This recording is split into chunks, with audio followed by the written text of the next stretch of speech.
Pedafo mami chia wona mesanso ema wakwaba enfa wombra emergency Ghana TV eso enne ye ni abede papa na ye ni bedi abede ni nyina ene se abrante bia kwakotokro no de ama enam so ma posifo ache no na posifo ache no ekwan omde na efa so ni abrante ni namu no gese nyame ebem gese nyame nkwa na tumi aso ano na medofo mepese obeka me ho ni ekwakotie ni ekoba ya ema abrante yi ekokotokro no de ama posifo ansa aka na omujojo no etete no ehye na nioyaw no kame ho ni enko nkotie embra pacho udin de say pacho ye frame ajemen sasalas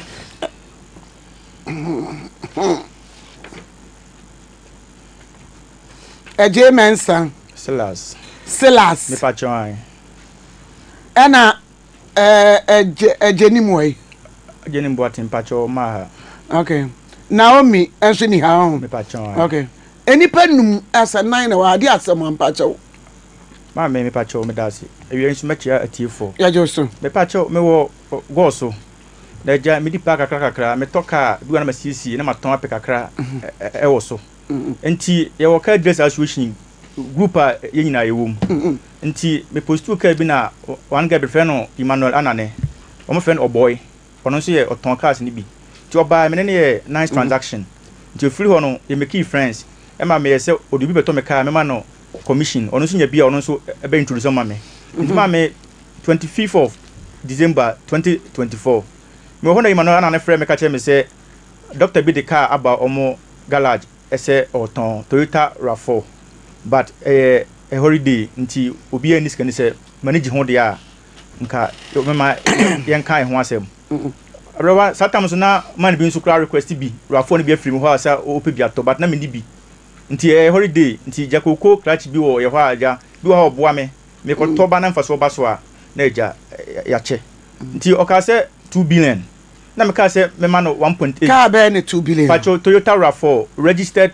23 2 billion me pacho ai 2 billion kura me twere ne se 200 Ghana 2 na me di bi atwa so oh don't go me de ba twere 2 na me di bi atwa so David en kamejimi aha doctor no the car ne brew me pacho nti sa you know 2 billion no the brew no 25 na me metia 1.8 nti yankan ansi na me ono waka say 2 billion na so metia 1.8 yankwa nti yankan ansi ana yetwa so nti na papa that's 26 na ye didi no me ne wa 50 fie na offer me say doctor na say do hieska pa serious nti 1.8 no obe accept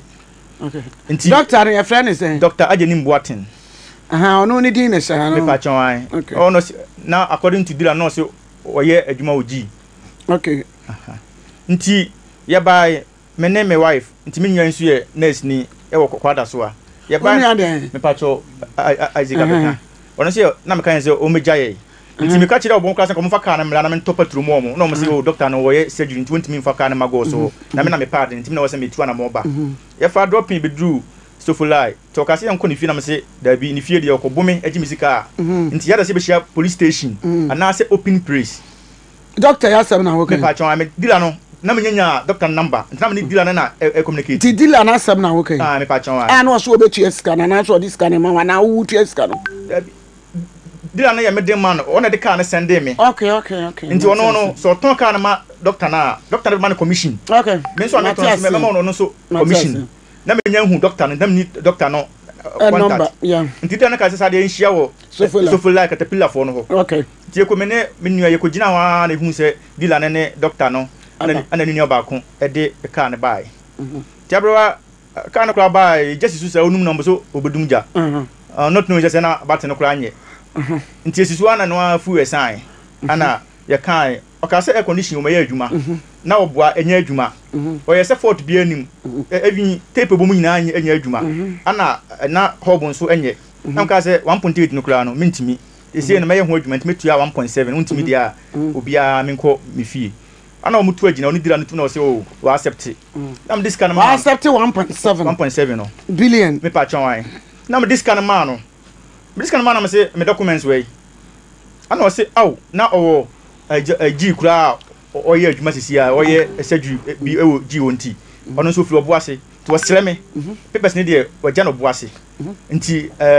na me se me tua full payment nti se beti ase ade se ma giska ne bi back na se me da beje papers no nyame yadoma na de chenye ana o se oni problem ana oni ni nua no dila no ko agina na me se ade o ma me 20000 ene be ma na ni abele ma me so documents me saka ana o se o de menyi 15000 na papa me se be kan me documents na me so me de ne balance ama ya so de car na ma no wunyanya krata me pa chon wan me so dila na o no di ani mu nti no dila ka ba o garage de me so we inspection because o do be to car moda Emma ni pan car balance 4000 nti papers na car me ho or this kind of blame na sana me papers na car man car abde no kumasia nti me ni 15000 be di mo no me no company so ko rush kura de papers no ti yes na me frɛ sabre no waje car no na ye nyina ejina ha maje car no na me frɛ ehun se car no enye entwifa mu okay e frɛ ehun se car no enye entwifa mu eye registered car na me ka chense car na your badi ana ye di a register eye na amisa ana o se an eye ne wife ono to car no ma no ba no kura no oni ha ne wife nti o ti ase nti enye boboni bia nim na ono kura person o yiti nyofu na shep kura ba mimidi mu pleku ti abrewa ye wie na me kopɛ battery to ku si car no na me de ma no je ne commission wo so nya o je ne commission nti yakoto ba battery kura ba no ye ba na agye ni mboate ne ni nua no de na omukɔ ana aka me wife ene dealer no ejina car no ho no mo hande car no kins ma me se nti wasi nyambo china papers no na dealer no je ne commission ana ye papa ana papa na start friend say scanner me this can be can documents because holiday busia na me boba je car no because car no be part of we nya documents so a car no onto no say oji o operation ti obefre me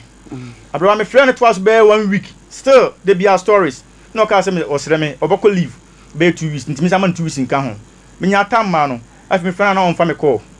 me friend no opeke no say o de memra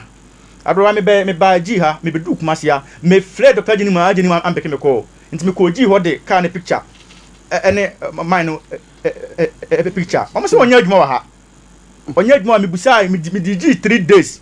dida no kra me boa me kra na nka yenhwe ajenim no abrewa wamba e ba cha oje car wodi no munyina mu jonso obi ho no ma sa me wo hoi sa me ji ade afiri obi ho a me je no se skani modu mu gina car no ho twa photo me pa cho mistake a ene de yentwa picture mo anyina car no ho entwa ama daach no sa wo pa won krata no wahu na de picture na ko kire me pa cho da bi abrewa etu ni me picture me pa cho da bi okay I'm going but the picture I the picture there one what they send me okay actually na on the picture send me nti abrewa nti ye afi me bedi ha ba yi maintain nka ana me ma sia de bi frɛ ageni boat ayi no obo no ka dira ne sɛ wona nam so ma beto car no wudo bia beto car mo go so da age commission unya asem da but wo wana nke car ama me waje ho commission wasa age man commission wo so se man no nim no takwa na de hu no won so garage awon ne car na de send me kura no na mu nyina mu gina car no ho ama de picture kura mu car no na mu twa picture de send me ma me car no me pe nti dia ende ma ko ye case afi mi wo ha 3 days time na idira na frɛ me sɛ ma me bia ba sɛ ne kunu ne ageni mboaten na car ne ye ne dia na ohun sɛ car no ba ayi ageni boaten de car no ba na garage nti obusa car no funu nti o ka che ne sɛ car no mechanical na me sɛ ma tuaska we ka che car no mechanical car no che ne sɛ me ka me peni kunu krompo a che no ano sɛ ade untimi nkanti o de phone mama me no mama ne kan ana me sɛ mama me no kre kan si go to police station that was my police station car no ho asem de Canada police for me come page ni boaten kura che no ana o si o car ne dia nti sa dia me go so dia o ba ho ma me ne ba ma yeko commander ho commander danso abia me se kura ye na ba ekumase ya ma me ne se o car ni me papers ni na o mi amisa nti car ne commander fa na car ma no na commander se dabi akwa to we say ukuna gini sika gotrewe wan fa ukuna ma no so ne de on fa ho ono de o papers no e beje ne car ne dia otono 2019 otono 90,000 that is 9 million and on one land say no 2023 and one day papers need your beje na yi ene ya o kan say minim dam pale mensanka kana menti ase ana okoi no ma airport police for free ese case no o monsem nti o mo de court o mo de extra e beje kana ba kumase nya be kan case no abla me so kumase minim obi a ba kumase a menya kamafo nti me nso mo kwaji injunction wo so court e de to car no so se commander release car no mo ma menti ase good nti me wo ho na commander frɛ me na maame no imano agye ne boaten eyire no ofrɛ me sɛ wabantimi mra obo ne sie di fo mienu free airport omo beje car na ko airport police station beje car na ko ana commander sɛ esi akota blame injunction the car no me fama mo ne maame no dey threatening dey ho dey abrewa me kyerɛ o pa small boy wo ane threatening dey ekoso bebrebe ewo ho ti maame no koy no ana okofa lawyer opoku ona se me ko zukure ne ya pa maame lawyer ana o kyerɛ bai sɛ o pɛ sɛ one me ebisi ani wo go so ho anti na date ni 18th krache o kwanse no me yanya adwuma wate nti na date ni say the kwanse ni fifiri ton a wo de sta moment no na ye 18th February ana wo se yeshia nti mo ha na dira ne frame ka kire me se sisia no maame no abeche no maame be na abeche no agye ni mboaten no eyile na da omiamisa no abeche ne se ka ne ba ne garage anti asi achi dealer no nti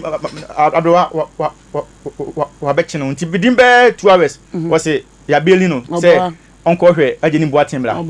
onko hwe agye ni mboaten bra bidin be 4 hours wo se wokunya agye ni mboaten so achi no nti achi no nti se yesi memla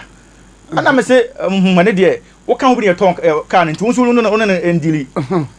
edi 3 days na membai sie edi nankasa flame phones ka che me se bla beti usika na fa me ka mana na se wo so nti ase de a eji ni boatin dem no always be o se ye no tim no mo se wo se meji music de a bla wa na ne wo se me ba na ka no so we na ka no si the police station ho mo ho me pa chon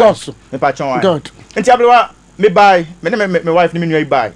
ye pa mo se ade ase nyambo a anopa yem samla anopa ye koi ana commander frɛ ne office a station officer credit kan frɛ ti o frɛ ne office no wo mudi agini boate ne bai obi a tama maame no e ka so beje car no ne recording wa ha oboa opejapade maame no kra poison me pictures maame no kra poison me me amejapade ana openti enfino na nkrata no we nkrata no pese o chinyo ownership maame no de ne voice na wa house maame no de nkrata no ko sie ne japade no pese ofum ya pese etie de wo kan kwasi ansanti jai we no na pese me pictures maame na post pictures na wa ha yi na maame nya ne pictures no ese he na me som picture na yi hihye ne hwinum se maame ne poison no se me blebe ntim fi na me kron pa ka me kyerem ma kyira kwan na me se me ye ka na mato nti o se me kyerem ma kyira kwan na o keke kan se ma nti o mo yi ayenim boatin bae no ana o se unim ma police ayibusa se unim ma we no o se aminim no de na ko so me ton ka ma no ka na eyodia o se da bi nyame dia ma media our police station me pa chon ayi airport runabout police station no okay ana commander ana station officer say na uto obi ade uji ofo obi ade na nyo de na koton wa de was mabokro no afi kuma station officer say ne umienu you are under arrest oh my god ka dealer no you are flee go okay secret dealer no de onko enti no ka chem so mo fa me kotum na commander nso nyama aduma enti commander ankasa ba esa be ko commander ho commander ba na esa be yi me hankopon me na ye nyina esa ko commander ho commander say busa ajenim boaten say ka unim mablanti was nya minim no meton ka ma no ka na yo de afede o say da bi eye oba yi dia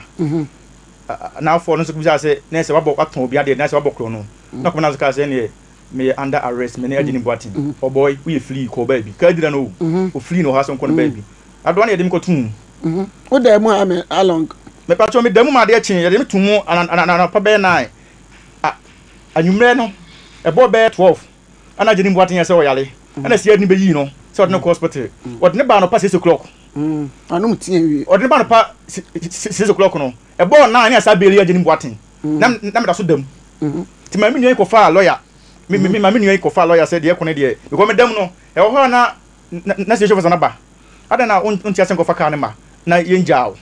na me se na me bosia me sika me jai kana me sanka o se na sa de boko e be jeli wo yenjeli e be jeli enti me nyen ko fa lawyer na ba no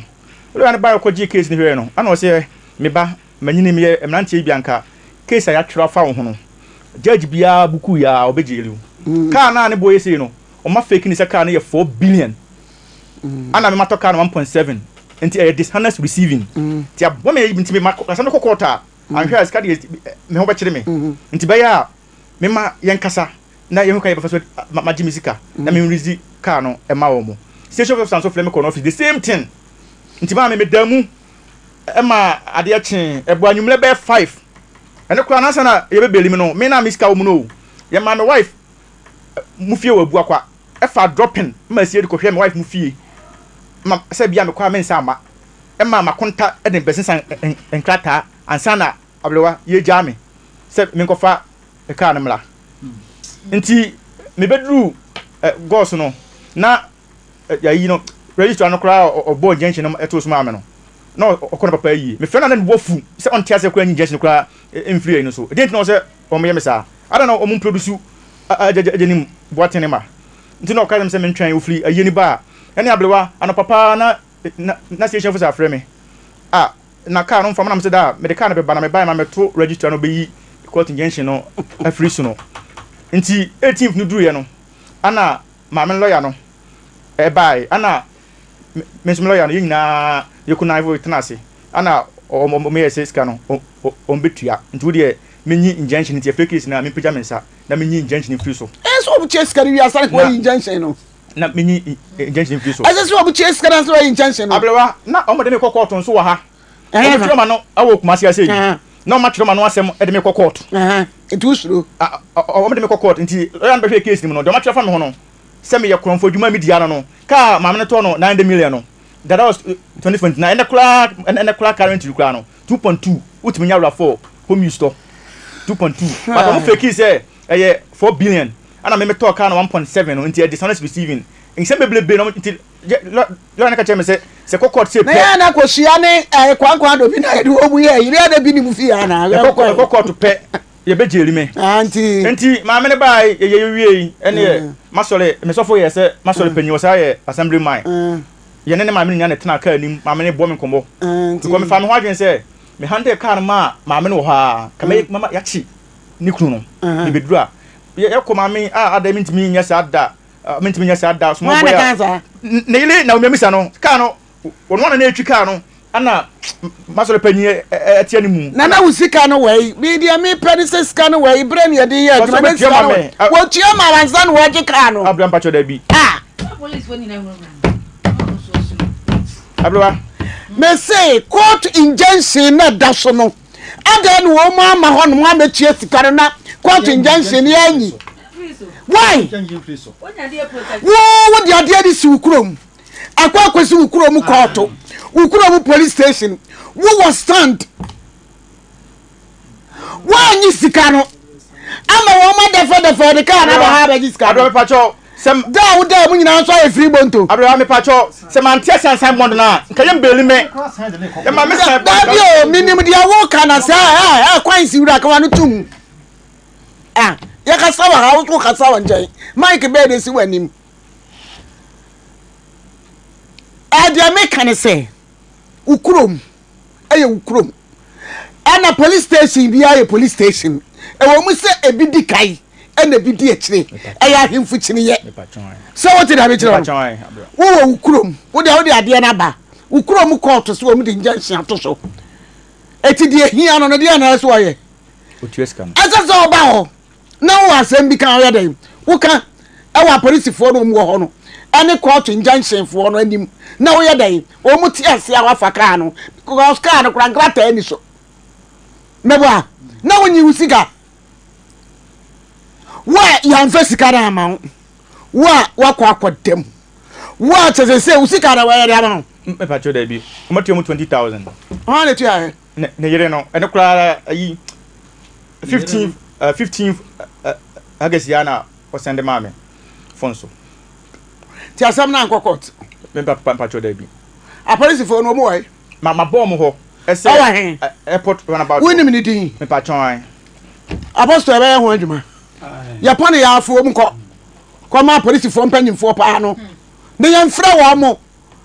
na wo mu nyu sika ma ya pone ya immediately fo mu ko na ya nyu wo mu sika ma wo Ghana ha no mo enya ba akufo dia o hwa sama branch yi kan se ya no kure se dia wo kan edimu a Ghana ha no mo ye nsisi ni pasa o eti na nipa bo ho a wona nyane no special mama ni bi wo wu ara ne sia nwene this are the yire kokagu so na ebi ni mu wu nkwase wo bi ni accident bi a enipa ntiase oba abesia woni wukunu ye kanana na budi sa adwuma eye sa ekuro no ya na ebi wa ebi ye dan ebi toaso ekuro ni bi wa ebi toaso we are going to move forward and we are going to call the police panyini our baby a deserve see a fraud sa police for mo panyini for akwana ho no mo say wo tue sika de nye ya ye be hwa ade pa cho mo mfra oba no mai ma cho mo mfra oba no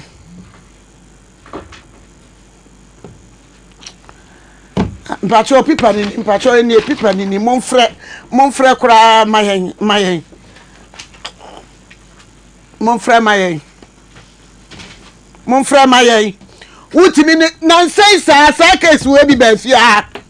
wabeto car wo mo oto wie ya na wotu car ne wodru airport na airport ya na sakra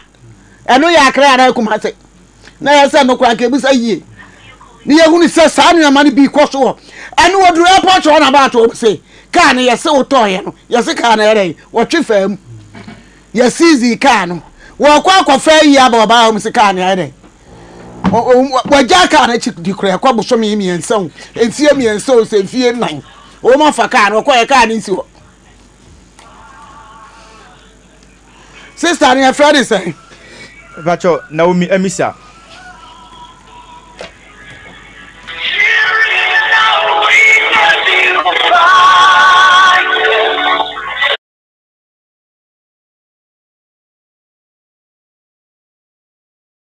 Ghana ha ho say ya Japan TV ya ma ba bi ho de ba ko mbaka sam nko ye ba ye ho adwuma mboa ya jijim sika ye wie dia ko a police fo mpanyinfo pa ho ene dai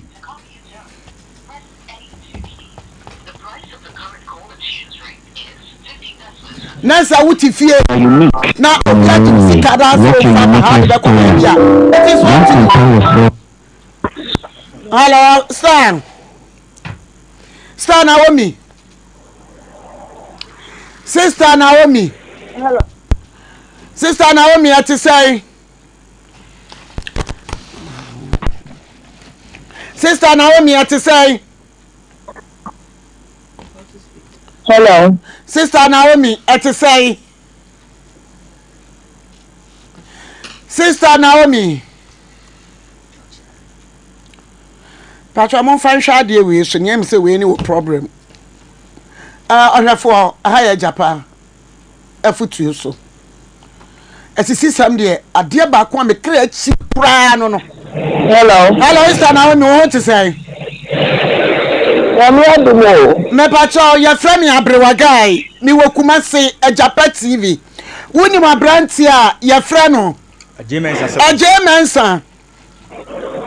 Pacho ebi o wa frame o enti ya yen to say ya no dia wi kwada mi na me ka se wan fra o pacho o baba da bai o tu kwada ga no dia eti wo kwada ba fia me pacho ya be hwa wanim na ensem bi wo ho ayakokan ti sabre no eti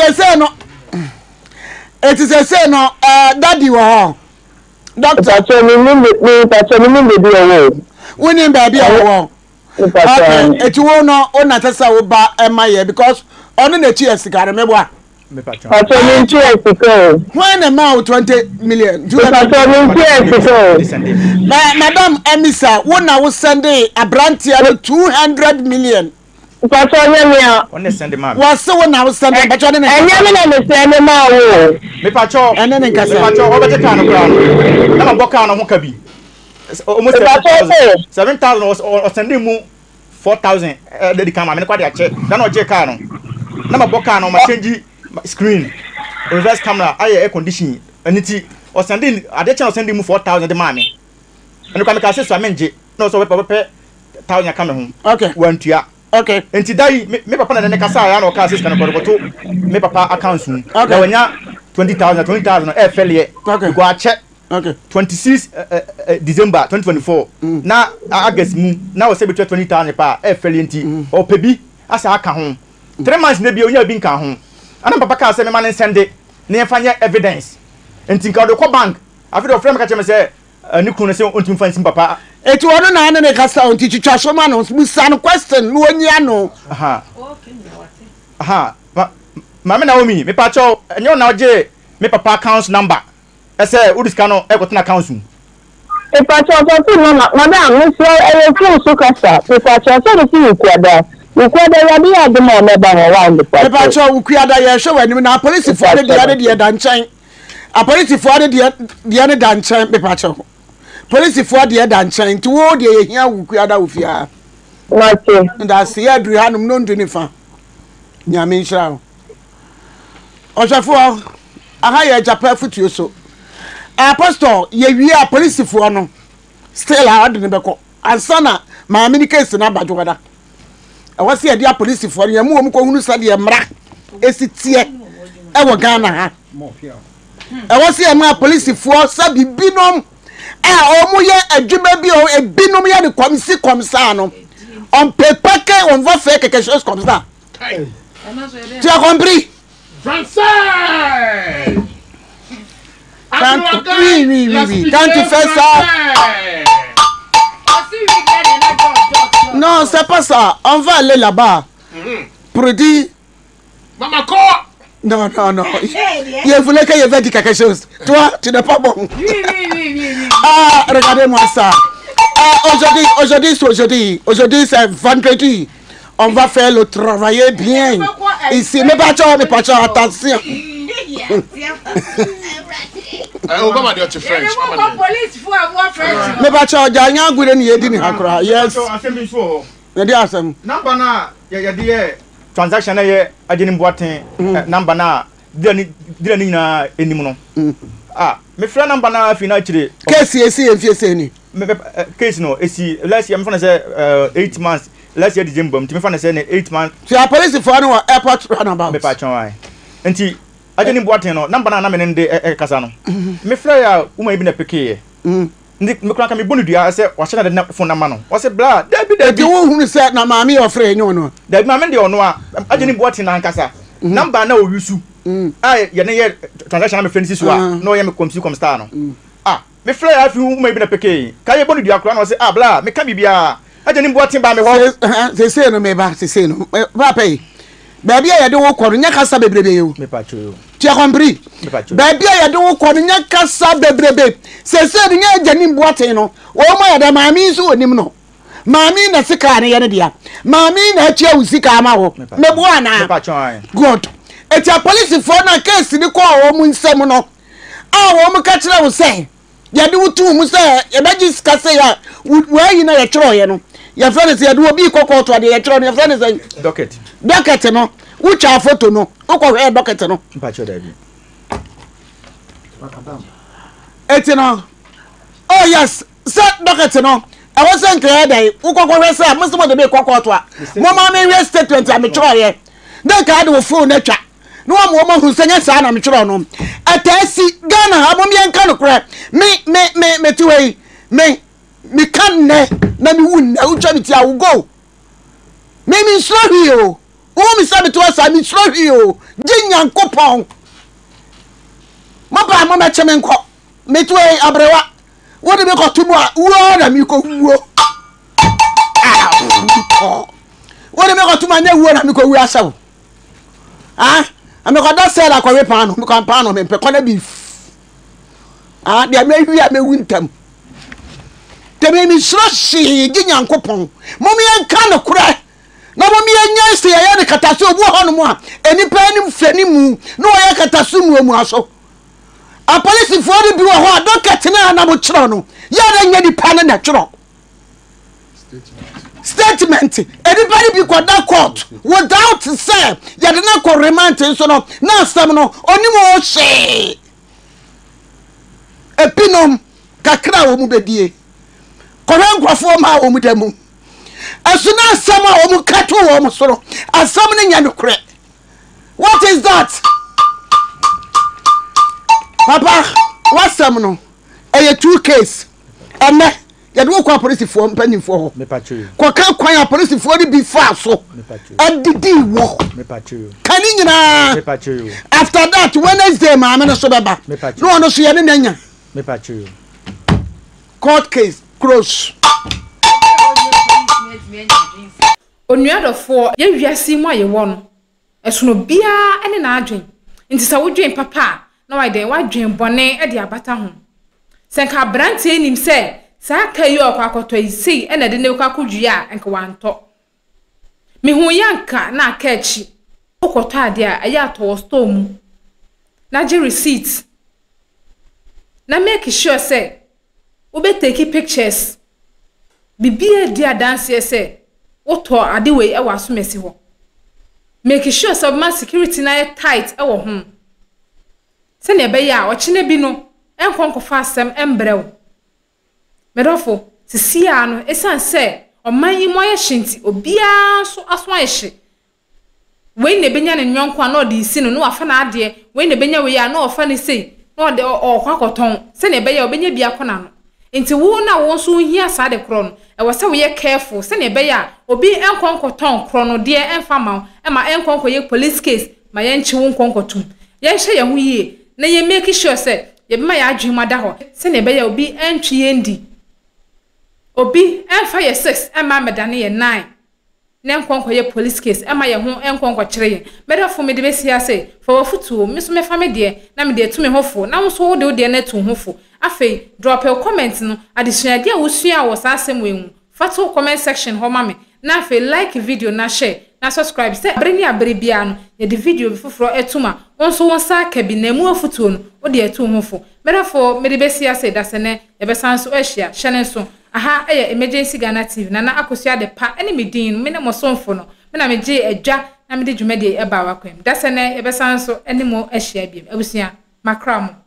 Have you ever tried to buy something online only to get scammed, or have the seller waste your time? Or maybe you're a seller who spends hours preparing an order only for the buyer to cancel last minute? We get it. That's why we created Copland, a simple, secured marketplace designed to protect both buyers and sellers. Copland is here to end their frustrations with a reliable solution. Our team noticed that a lot of people are either being scammed or losing valuable time and resources due to unregulated marketplace practices. So we built Copland to tackle this problem. So Copland uses a secure payment method known as escrow, which keeps payment safe until both the buyers and the sellers are satisfied with the transaction. Here is how it works. When a buyer orders an item, the payment is held securely, meaning the seller doesn't get paid until the item is successfully delivered. The seller is notified and can accept or decline the order. If accepted, they reach out to arrange the delivery. Once the item is delivered, the seller marks it as delivered. So from there, the buyer has 48 hours to confirm they are happy with the product or to request a revision if there is any issue. When the buyer is satisfied, they accept the order and the funds are therefore released to the seller. If no action is taken within 48 hours, the order is automatically marked complete and the seller will be paid. Copland is here to build trust in online buying and selling. With our escrow system, both buyers and sellers can feel secured, knowing their time and money are protected. So why not try Copland for your next online transaction? Visit us at www.copland.coplandtechnologies.com.